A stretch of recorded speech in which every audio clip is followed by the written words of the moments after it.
kusave mazee imekuwa noma kwa sababu sasa hizi mashimo zitembea na gia kubwa. Inabidi utembee na gia moja kwa sababu ya mafuta, inakunywa mafuta. Natembea na gia moja mbili. So sasa hakuna kitu hapa tunasema kama tunaumia. Mimi ni driver. Hii shida imetupatia hapa kutoka Kitukunyi mpaka Mlondo mpaka Makandeni. Tumepata shida.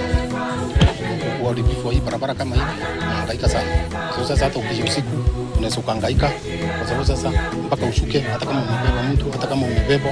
Unaona hata mimi nimeshuka pale. Sasa siwezi pita barabara ikiwa hivi.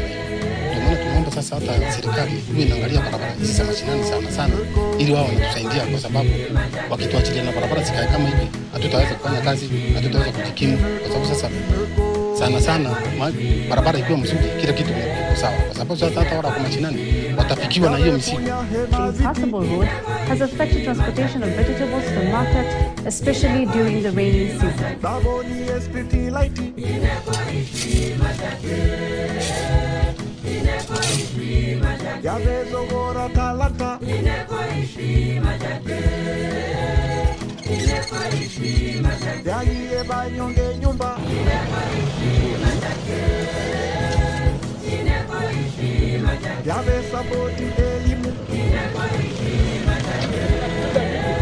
Ni mmoja pia wa Atanas Mbele Foundation na tumejitolea kama foundation kuja hapa kutatua matatizo ambayo tunayapitia kama wananchi, pia kama wananchi pia wa kaunti hii kama ya gatuzi hili la Taita Taveta County.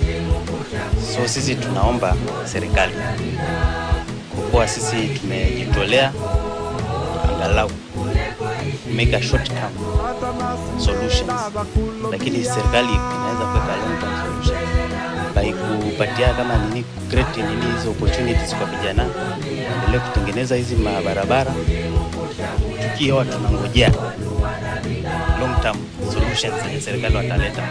Kama za kwanza hii barabara tuliambiwa itawekwa lami na iko kwa serikali, iko kwa budget, na tunaomba sana serikali isikie kilio chetu kama wataita